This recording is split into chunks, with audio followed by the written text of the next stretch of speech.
तो आज अपन चालू करने वाले एक नया चैप्टर एप्लीकेशंस ऑफ डेरिवेटिव्स।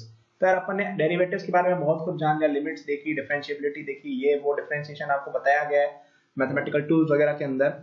तो ये इनका यूज क्या है बेसिकली, है ना। कई लोग बोलते हैं कि हम क्यों पढ़ रहे हैं ना, वो नहीं आता कि पाइथागोरस थ्योरम आज तक यूज नहीं किया, मीम्स बनते हैं ना। तो यार आज अपन उनको डिबंक करेंगे कि सच में कैसे यूज होते हैं जिंदगी में, ठीक है। तो सबसे पहले आता है आपका रेट ऑफ चेंज।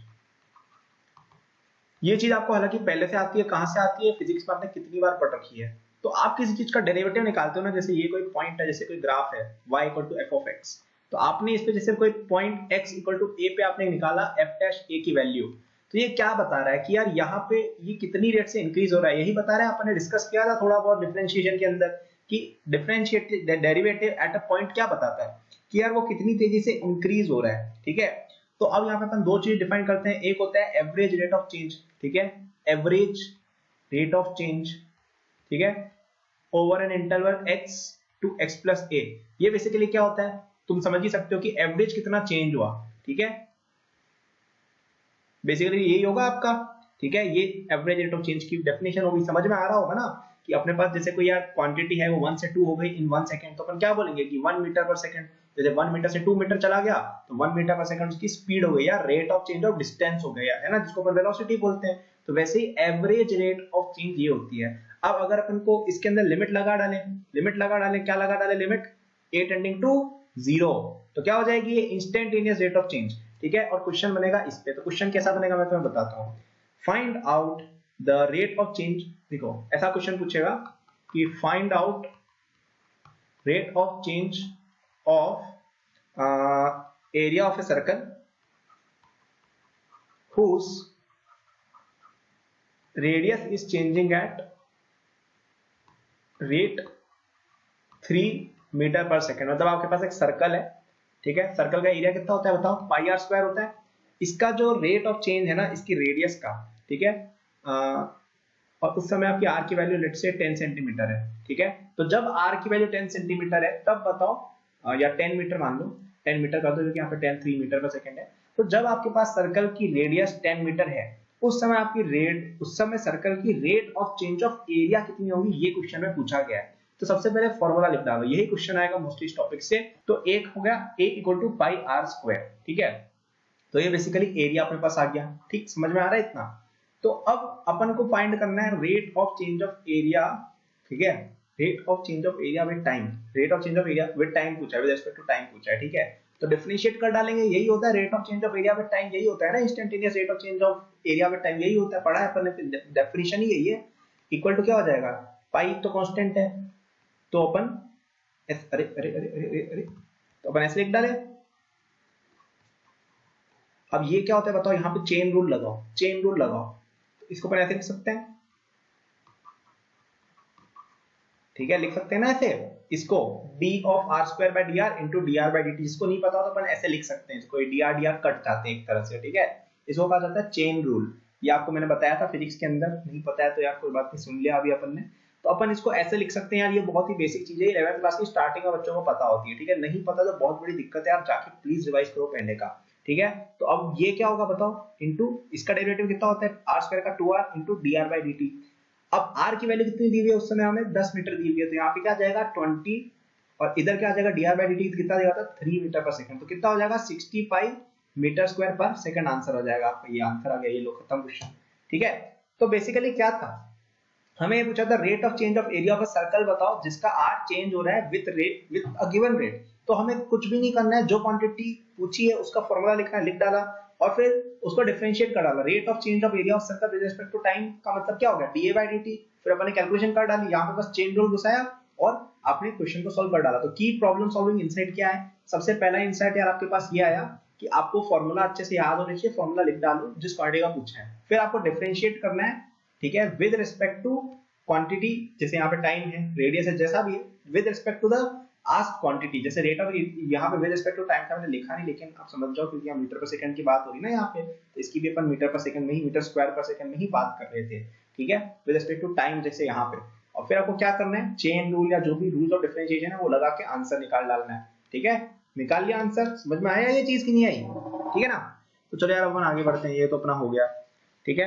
अब इसी के अंदर और ये कभी कभी टफ बनाते जाएंगे, कभी ये क्या कर देंगे, कोन बना लेंगे, ठीक है। कभी ये बोलेंगे कि आपके पास कोन है, इसका जो रेडियस है वो चेंज हो रहा है एट दिस रेट, तो बताओ इसका सरफेस एरिया कैसे चेंज हो रहा है। तो यहाँ पे आपको क्या समझना है कि मतलब जैसे ऐसा होता है ना, जैसे आपके पास एक इसको अपन ने क्ले का, जैसे आपके पास एक कोन बना हुआ है, ठीक है, उसको आप रोटेट करके वो हाथ से शेप नहीं देते वो ये क्या कहते हैं, वो जो बनाते हैं ना, ये सॉइल के काम करते हैं, क्या कहते हैं यार उसका इंग्लिश टर्म क्या होता है, मुझे याद नहीं आ रहा ना, मुझे हिंदी टर्म याद आ रहा है, ठीक है। हाँ, जो कुम्हार होते हैं ना, जो काम करते हैं ना, ये वाला ये काटना शायद पॉलिटिकल हो गया ना थोड़ा। हाँ, तो जैसे आपके वो नहीं होते यार कि आपके ना कोई शेप दे रहे हैं, जैसे क्ले पे रख के इसको रोटेट करके, नहीं होता पॉटर जो होते हैं ना, पॉट बनाते हैं जो, वो ऐसे करते हैं ना, इसको एक स्टैंड पे रखते हैं, प्लेटफॉर्म पे रखते हैं और फिर इसको घुमाते हैं और फिर क्ले को शेप देते हैं। आपने देखा होगा ना फिल्मों में या कभी रियल लाइफ में भी देखा होगा, है ना। तो वैसे ही इसको इस तरह से शेपिंग कर रहा है कि इसका रेडियस चेंज हो रहा है एक सर्टेन रेट पे। तो अब बताओ, ऑब्वियस सी बात है, क्ले तो सेम रहेगी, यानी कि इसका जो हाइट है वो भी चेंज होगा। तो आप pi r square h equal to constant use करके निकाल डालो कि इसके अंदर किस रेट से एच चेंज हो रहा है विद रिस्पेक्ट टू आर। ठीक है, समझ में आ रहा है क्या कह रहा हूं मैंने ये बोला कि अगर आपके पास एक क्ले का एक सर्टेन एक कोन बना हुआ था, उसको आप रीशेप कर रहे हो एट अ सर्टेन रेट की, रेडियस आपका एक सर्टेन तरीके से चेंज हो रहा है सच दैट ये कोन ही रह रहा है। तो इसका क्या मतलब है कि वॉल्यूम ऑफ द क्ले तो कांस्टेंट रहेगी, क्ले तो बन नहीं रही है यहाँ पे ना, भगवान आपकी क्ले थोड़ी टपका रहा है जमीन से, है ना।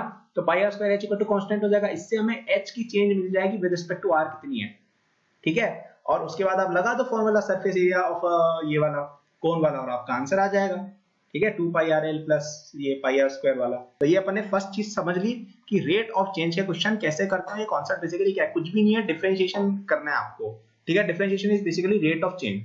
तो dx by dt का मतलब क्या होता है, rate of change of x with respect to time. इस पर आपने ऑलरेडी बहुत ज्यादा समय फिजिक्स में बिता रखा है, तो उस पर अपन आगे बात नहीं करेंगे। एक और एप्लीकेशन और डेरिवेटिव होता है यार, एरर एंड अप्रोक्सीमेशन, ठीक है। फर्स्ट वाला अपन ने देख लिया, अपन सेकंड एप्लीकेशन और डेरिवेटिव देखने वाले हैं। तो ये बेसिकली क्या कहता है कि यार आपने जैसे कोई फंक्शन लिया y इक्वल टू fx, ठीक है, इसमें अगर कोई डेल्टा x एरर है ना x के अंदर, मतलब x के अंदर डेल्टा x का एरर है, तो एरर इन y कितना होगा बताओ। ये होगा, इतना होगा, मतलब अगर इसमें डेल्टा x हो सकता है ऊपर नीचे अगर हो पा रहा है, तो अपन क्या करेंगे, पहले डेल्टा x ऐड करके फिर निकाल लेंगे और माइनस कर देंगे ओरिजिनल वैल्यू। ये अपन एरर एक तरह से बताते हैं, ठीक है। यहाँ पे मैंने एरर को इस तरह से डिफाइन किया, एक तरह से आप ऐसा कह सकते हो। लेकिन यार ये चीज आपको थोड़ी जानी मानी लग रही है, ये चीज लिखी हुई है basically f dash x into dx, ठीक है, सॉरी इंटू डेल्टा x, ठीक है। f dash x into delta x है, अगर डेल्टा x अप्रोचिंग टू 0 है, क्यों, क्योंकि ये डेरिवेटिव की डेफिनेशन लिखी हुई है। f डैश x क्या होता है मेरे भाई, वो होता है dy बाय dx, जो क्या होता है आपका ये अपॉन ये। तो ये आप कैलकुलेट करोगे ना, तो यही चीज लिखी हुई है इन दिस कंडीशन। तो अपन क्या करते हैं, अपन ये बोलते हैं कि यार अगर डेल्टा x छोटा है ना, तो अपन अप्रोक्सीमेटली एरर इन y ऐसे निकाल सकते हैं कि f dash x into delta x कर डालो। जैसे क्वेश्चन आपको ये दिया है कि अप्रोक्सीमेट वैल्यू फाइंड करें 26 टू द पावर 1/3 की, ठीक है, जैसे आपको ये क्वेश्चन दे दिया, ठीक है। तो अब अपन यहाँ पे कैसे निकालेंगे, आप ये मान लो कि let y equal to x to power 1/3, ठीक है। अपन एक फंक्शन मान लिया, अब यहाँ पे x की वैल्यू अपन ले लेते हैं 27 और डेल्टा x की वैल्यू ले लेते हैं -1, और दिख भी रही है -1 काफी छोटा है कंपेयर टू 27, तो अपन यहाँ पे इसको डेल्टा x एक छोटा डेल्टा मान सकते हैं, ठीक है। अब ध्यान से सोचना है, यहाँ पे ध्यान से देखना मैं क्या लिख रहा हूँ, ठीक है। ये कुछ भी नहीं लिखा है मैंने, ये वाली चीज लिखी है, ठीक है। 26 पावर 1/3 -3, क्योंकि 27 का जो क्यूब रूट होता है वो 3 होता है, ठीक है, इसीलिए अपन 27 और -1 चुना। ये एक बार देख लो क्वेश्चन, फिर मैं समझाऊंगा कि लास्ट में ऐसा क्यों किया अपन ने। तो इससे अपन को ऐसा कुछ मैसेज मिल जा रहा है,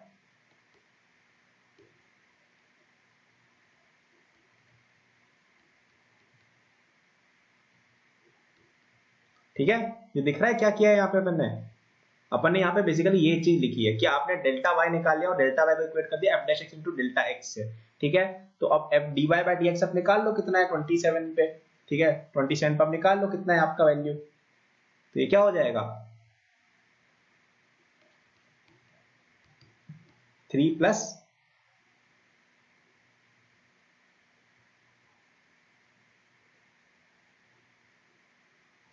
dy by dx into delta x कितना है -1, ठीक है। तो dy बाय dx आप निकाल लो कितना है इस पॉइंट पे, ये जो फंक्शन है आपका x टू पावर 1/3, इसका आप डेरिवेटिव निकाल लो कितना है x इक्वल टू 27 पे और उसको मल्टीप्लाई करो माइनस में सब्ट्रैक्ट करोगे तो आंसर आ जाएगा। ये बहुत ही कम आएगा, अप्रोक्सीमेटली 2.9 समथिंग आएगा, तो आप कैलकुलेट कर सकते हो। मेरे को बेसिकली ये समझाना था आपको एरर एंड अप्रोक्सीमेशन क्वेश्चन कैसे किए जाते हैं। हम यहाँ पे बस ये बोल रहे हैं कि यार आपका जो एरर इन फंक्शन होता है ना वो इसके इक्वल होता है, बस ये चीज याद रखो, ये इक्वल टू ये dy equal to f dash x into dx, इतना याद रखना है बस। और ये तो याद क्या रखना है, ये तो डेफिनेशन ही डेरिवेटिव की कि dy by dx equal to f dash x, dx को उधर उठा के ले गए अपन बस। तो अपन को यहाँ पे करनी थी कैलकुलेशन की यार अप्रोक्सीमेट कैसे करते हैं ना, तो अपन ने कुछ भी नहीं किया, अपन ने इस तरह से देख लिया कि यार dy की वैल्यू कितनी होती है f dash x into delta x, तो अपन को डेल्टा x पता है कितना है, ठीक है, डेल्टा x अपन ने खुद ही लिखा है यहाँ पे -1 है, जैसे उसको dy बाय dx मल्टीप्लाई कर दिया तो अपने पास आंसर आ गया, ठीक है। या अपन एक और एग्जांपल से देखें, जैसे तुम्हें x स्क्वायर फाइंड करना है x इक्वल टू 1.01, ठीक है, अगर अपन को ऐसे जैसे बोल रहा है तो x square dy by dx अगर अपन लिखेंगे वो कितना हो जाएगा आपका 2x, यानी कि dy equal to 2x into dx, ठीक है। तो अपन यहाँ पे बस इतना बोल रहे हैं यार कि आपके पास जो फाइनल आंसर आना चाहिए ना, लेट्स से आपको चाहिए, ठीक है, तो अपन को बेसिकली क्या निकालना है, y प्लस dy करना है, तो आंसर आ जाएगा, ठीक है। तो कितना हो जाएगा, dy की वैल्यू 2 इंटू 1 इंटू 0.01 यानी कि 0.02, यानी आंसर हो जाएगा 1 प्लस 0.02 यानी 1.02 अप्रोक्सीमेटली। समझो मेथड को, ठीक है। अपन को जैसे x स्क्वायर फाइंड करना था, ठीक है, तो अपन ने क्या बोला कि आंसर होगा y प्लस dy, जहां पे अपन क्या करते हैं x की वैल्यू अपन 1 ले लेते हैं और डेल्टा x की वैल्यू ले लेते हैं 0.01, ठीक है। तो x plus delta x format में लिख लिया। अब मैंने क्या किया, यहाँ पे डिफरेंशिएशन करके dy की वैल्यू निकाल डाली, वो कितनी आ गई 0.02, उसको ऐड कर डाला बस, ठीक है। तो अप्रोक्सीमेशन एंड एरर वाले क्वेश्चन में दो स्टेप रहेंगे। सबसे पहले आप क्या करो, जो फंक्शन है उसको डिफरेंशिएट करके dy equal to f dash x into dx करके dy की वैल्यू निकाल डालो एट अ सुटेबल पॉइंट। यहाँ पे पॉइंट वो चुनना है जो इजीली कैलकुलेटेबल हो, जैसे वहां पे 26/1/3 था, तो यहाँ पे साफ दिखा था कि अगर इसको 27 ले लें तो 27 का क्यूब रूट निकालना आसान होता है, अपन को आता है, तो अपन निकाल सकते हैं, और -1 का अपन देख लेंगे, वो dx हो जाएगा, ठीक है। अब यहाँ पे हमें पता है 1 का स्क्वायर हमें याद है, लेकिन 1.01 का नहीं है, तो 1 को लेंगे और डेल्टा x 0.01 ले लेंगे और इस तरह से कैलकुलेट कर डालेंगे। और फिर क्या करना है, dy plus y equal to answer, बस दो स्टेप है, कुछ भी नहीं है। अब यहाँ पे सुटेबल पॉइंट सेलेक्ट करना है, बस x की वैल्यू जो इजीली आ रहा हो। जैसे एक और एग्जांपल करा देता हूं मैं, जैसे ये पूछ लिया 126/1/3, तो इसको अपन ऐसे लिखेंगे 125 प्लस 1/1/3, ठीक है। तो इसमें dy की वैल्यू कितनी हो जाएगी आपकी, dy की वैल्यू हो जाएगी f डैश ऑफ 125 इंटू 1, ठीक है। तो कितना हो जाएगा f डैश x इज को 1/3 का डिफरेंशिएशन कितना हो जाएगा, ये हो जाएगा 1/3 इंटू x इज को -2/3, तो ये हो जाएगा 1/3 इंटू 1/25 इंटू 1 यानी कि 1/75। तो आंसर इसका हो जाएगा 5, क्योंकि 125 का क्यूब रूट 5 होता है, प्लस 1/75। तो आंसर आ गया आपका जो भी है, ठीक है। समझ गए यार, अप्रोक्सीमेशन एरर थोड़ा सा बच्चों को कंफ्यूज करता है, लेकिन इंपॉर्टेंट चीज भी है, तो आप आई होप समझ गए होगे, ठीक है। अब ये तो थी छोटी मोटी चीजें, अब सबसे इंपॉर्टेंट चीज आ रही है आपकी, और ये सबसे ज्यादा क्वेश्चन इस पे बनेंगे एओडी के अंदर, इस पे काफी क्वेश्चंस बनते हैं, काफी इंपॉर्टेंट टॉपिक भी है, तो ध्यान से समझना। एक कलर भी चेंज कर देते हैं यार इसी बहाने अपन आज यहाँ पे, वो हो जाएगा आपका मोनोटोनिसिटी ऑफ अ फंक्शन, ठीक है, monotonicity,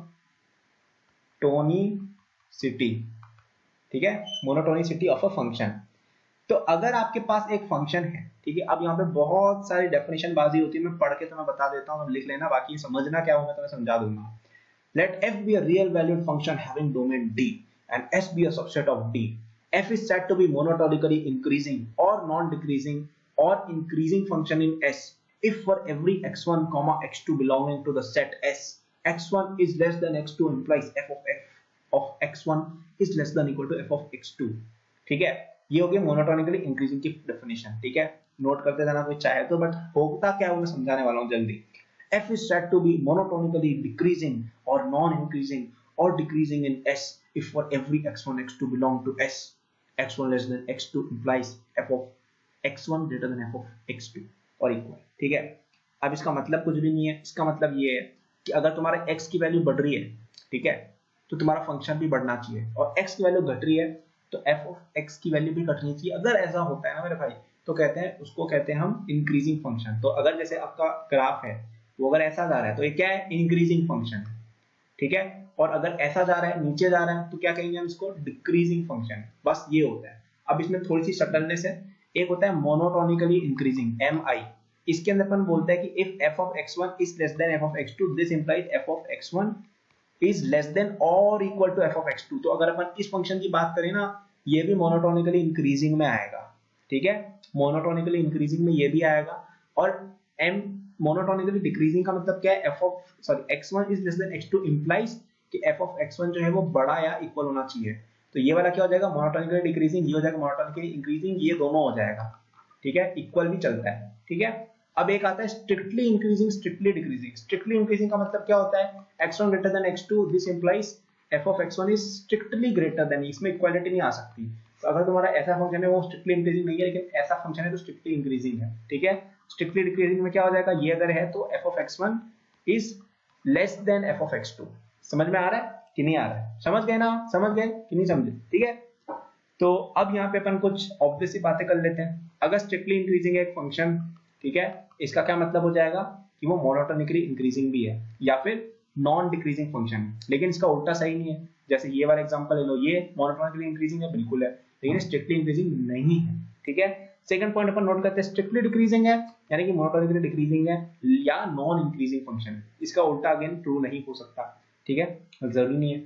F of X equal to constant अगर है, ठीक है, कांस्टेंट फंक्शन जो है जैसे x इक्वल टू 1 या सॉरी हाँ इस तरह की वैल्यू है कि एक ही value y equal to 1, y equal to 2, y equal to 4, y equal to minus e, ऐसा कोई है, तो f इंक्रीजिंग भी है और डिक्रीजिंग फंक्शन भी है, ठीक है। Increasing decreasing, monotonically increasing, monotonically decreasing या इंक्रीजिंग सेम ही मीनिंग है। मोनोटोनिकली शब्द आप रिप्लेस भी कर सकते हैं, बट मोनोटोनिकली का मतलब ये है कि अपन इक्वालिटी वाला केस भी कंसीडर कर रहे हैं, इंक्रीजिंग का मतलब भी है कि इक्वालिटी वाला केस भी कंसीडर कर रहे हैं। स्ट्रिक्टली बोला है तभी इक्वालिटी वाला केस हटाना है, ठीक है ना। तो आपको ये चीज समझ में आनी चाहिए, बस यही है और इसके अंदर कुछ है ही नहीं। इसके अंदर लोग पता है पूरे 4-5 ऐसे चैप्टर बना डालते हैं कि भाई how to solve this kind of problem, how to solve that kind of, क्या है इसके अंदर, यही है। अब इसमें मैं कुछ क्वेश्चंस बता देता हूँ, समझ जाओगे ना, समझ गए ना, सिंपल सी चीज है। बढ़ रहा है तो इंक्रीजिंग, घट रहा है तो डिक्रीजिंग, नाम से काम पता चल रहा है यार, इसमें तो कुछ पढ़ना भी नहीं है, ठीक है। तो अगर आपको डिफरेंशिएट मोनोटोनिसिटी डिटेक्ट करनी है तो आप क्या करो, अगर आपके पास कोई इंटरवल है, इसके अंदर अगर ऐसा हो रहा है कि f डैश x जो है वो ग्रेटर देन 0 है, तो अपन कहेंगे कि ये स्ट्रिक्टली इंक्रीजिंग फंक्शन है, ठीक है।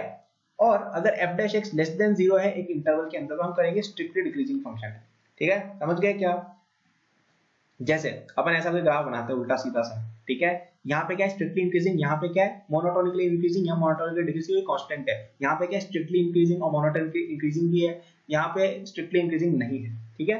समझ में आया। अब यहाँ पे क्वेश्चन क्या बनता है कि find out the interval of monotonicity for a given function, कि कब वो इंक्रीजिंग है कब डिक्रीजिंग है। तो जैसे अपने पास ये वाला इक्वेशन है, ठीक है, बोलेंगे find out which intervals it is strictly increasing, ठीक है। तो क्या करेंगे अपन, f डैश x जो है वो क्या होना चाहिए आपका, ग्रेटर देन 0। ये जब होता है इंटरवल के अंदर तब हम बोल सकते हैं कि स्ट्रिक्टली इंक्रीजिंग है। f dash x greater than 0 लगा दो तो क्या हो जाएगा, डिफरेंशिएट करो इसको, डिफरेंशिएशन तो आता है ना भाई, कि वो भी भूल गए, ठीक है। ये अपन को इनइक्वालिटी मिल गई अपन को, अब इनइक्वालिटी मिल गई तो अब निकालो तोड़ इसका, क्या हो जाएगा 6 और 2 हो जाएगा इसका, वो फैक्टराइजेशन वाली जो टाइम पास होता है जो भी होता है, फैक्टराइजेशन तो कर लेते हो ना यार, कि वो भी नहीं आता है, 9th की चीज है भाई, समझा करो ये सब चीजें, है ना। बेसिकली ऐसा है, इसको ब्रेक करना है सच दैट कि इन दोनों का मल्टीप्लिकेशन इक्वल टू इन दोनों का मल्टीप्लिकेशन, तो 3 into -4 कितना होता है -12, 6 माइनस 6 into होता है -12, तो ये हो गया अपना सॉल्व। यानी कि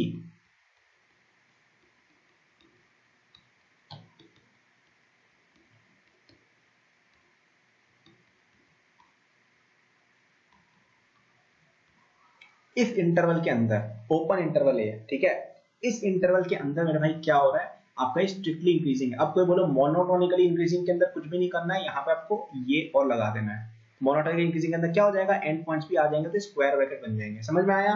तो यही क्वेश्चन है, बस यही क्वेश्चन है, तो मैं यही पूछा जाएगा हर चीज में कि बताओ ये इंक्रीजिंग है या नहीं है। तो इसमें आपको क्या करना है, सबसे पहले डिफरेंशिएट करना है, ठीक है। सेकंड आपको क्या करना है, differentiation should be greater than 0 या लेस देन 0 या greater than equal to 0 depending on क्या पूछे, कंडीशन मैंने बता दी है। और लास्ट में क्या है, आपको इनइक्वालिटी सॉल्व कर डालनी है, बस क्वेश्चन खत्म, बस यही है, यही है आंसर बस। जैसे एक और क्वेश्चन में तुम्हें लास्ट करके बता देता हूँ, find out interval of monotonicity of x into ln x। तो इसका डिफरेंशिएशन करो, ठीक है, क्या हो जाएगा इसका differentiation, x into ln x क्या लगेगा यहाँ पे आपका मल्टीप्लिकेशन वाला रूल, तो x into differentiation of ln x कितना होता है बताओ, 1/x, ठीक है, plus ln x into x का डिफरेंशिएशन कितना होता है 1, यानी कि 1 plus ln x हो जाएगा ये। अपन को इसको ग्रेटर देन 0 करना है फॉर स्ट्रिक्टली इंक्रीजिंग जैसे पूछा, या मोनोटोनिकली डिक्रीजिंग जैसे पूछा है, मोनोटोनिकली डिक्रीजिंग पूछा है, ठीक है। तो ग्रेटर देन और लेस देन और इक्वल टू 0 कर देंगे, यानी ln x should be less than equal to -1, यानी x should be less than equal to 1/e। तो ये वाली जब आपके पास आएगी कंडीशन, ठीक है, तो इसके अंदर ये डिक्रीजिंग होगा, है ना, डिक्रीजिंग या मोनोटोनिकली डिक्रीजिंग। और अगर ये ग्रेटर देन या इक्वल टू 1/e होगा तो क्या हो जाएगा, मोनोटोनिकली इंक्रीजिंग या इंक्रीजिंग फंक्शन, ठीक है। समझ गए ये चीज, समझ गए, ठीक है। अब यहाँ पे अपन एक नोट देखते हैं, छोटा सा नोट यहाँ पे देखते हैं अपन, दिमाग में रख देना इस चीज को, एक फैक्ट टाइप की बात है, एक ऑब्जर्वेशन है। अगर कोई फंक्शन है, if a function is increasing in a to b, increasing के लिए मैं ये वाला सिंबल यूज कर रहा हूं अभी, and f of x is continuous,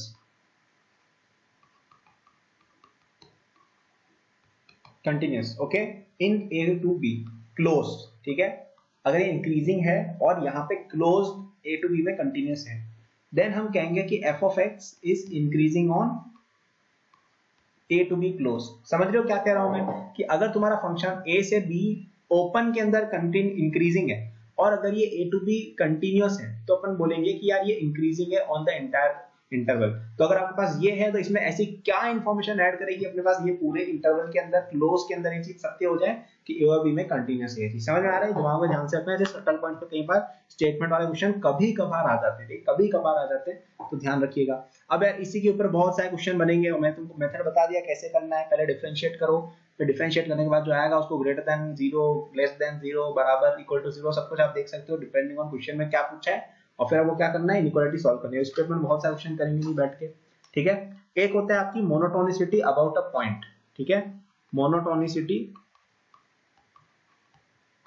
about a point, ठीक है। आपको जैसे ये पूछा है इन्होंने आज सभा में, ठीक है। तो अगर आपके पास कोई फंक्शन है वो strictly increasing about a point तब कहा जाता है जब वो स्ट्रिक्टली इंक्रीजिंग होता है in open interval containing A. जैसे आपके पास, जैसे ये आपका ग्राफ है और ये ए है और ये a प्लस एच और ये a माइनस एच, एच बार बार आएगा यहाँ पर डिफरेंशिएशन में। तो अगर आपके पास जैसे ऐसे जा रहा है, ठीक है, और यहाँ पे आपका f ऑफ a है, यहाँ पे f of a minus H है, यहाँ पे f of a plus H है। तो अगर यहाँ पे मतलब अगर ये फंक्शन जो है ना ये स्ट्रिक्टली इंक्रीजिंग है क्या इस इंटरवल में, इस इंटरवल में है क्या स्ट्रिक्टली इंक्रीजिंग, बिल्कुल है, बिल्कुल है, यानी कि a पे भी स्ट्रिक्टली इंक्रीजिंग है, यहाँ पे भी स्ट्रिक्टली इंक्रीजिंग है, यहाँ पे भी स्ट्रिक्टली इंक्रीजिंग। समझ में आया क्या, ठीक है।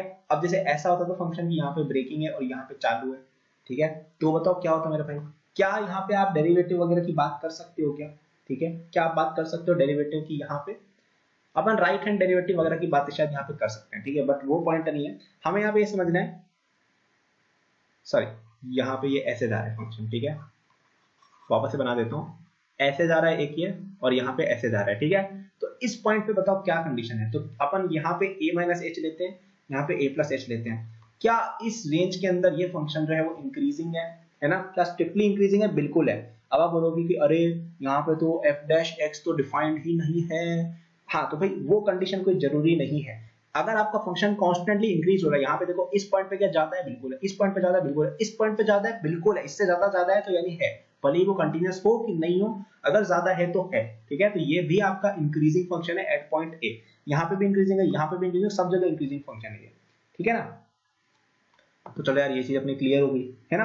अब यहाँ पे कुछ बच्चे इससे कंफ्यूज होंगे, अरे ये इंक्रीजिंग फंक्शन है क्या, इस पॉइंट पे इंक्रीजिंग है, तो भाई है ना, यहाँ पे स्लोप कम हो रहा है, वैल्यू तो बढ़ रही है ना, स्लोप कम हो रहा है, भले स्लोप इधर ज्यादा इधर कम है, वो चलो हो रहा है, लेकिन यहाँ पे और यहाँ पे वैल्यू कंपेयर करो कौन सी ज्यादा है, ये एकदम से बढ़ती जा रही है, यानी इस पॉइंट पे इस पॉइंट पे इस पॉइंट पे सब पॉइंट पे मोनोटोनिकली या स्ट्रिक्टली इंक्रीजिंग फंक्शन है, ठीक है। फिर अपन डिक्रीजिंग फंक्शन के अंदर सेम चीज बोल सकते हैं, बस क्या होना चाहिए, डिक्रीजिंग होना चाहिए ओपन इंटरवल कंटेनिंग ए, ठीक है, समझ में आ रहा है, वही चीज है, बस डिक्रीजिंग होनी चाहिए। अब अगर बाउंड्री पॉइंट है, ठीक है, बाउंड्री पॉइंट है, जैसे ऐसा कुछ है कि बस फंक्शन यहीं पे आके खत्म है और यहाँ पे x इक्वल टू a है, तो आप यहाँ पे एक साइड इनइक्वालिटी लगा के मोनोटोनिसिटी टेस्ट कीजिए। जैसे यहाँ पे बताओ क्या होगा, अपन इस तरफ इनइक्वालिटी लगाएंगे, इस तरफ x कम हुआ तो वैल्यू कम भी बिल्कुल है, यानी मोनोटोनिकली इंक्रीजिंग फंक्शन है, या स्ट्रिक्टली इंक्रीजिंग भी कह सकते हो, ठीक है, क्योंकि वैल्यू यहाँ से यहाँ गई है तो बढ़ रही है, और इस तरफ इनइक्वालिटी लगाएंगे ना, तो अगर x कम हुआ तो वैल्यू कम होनी चाहिए। तो समझ गए ना चीज क्या कह रहा हूँ मैं, ठीक है ना।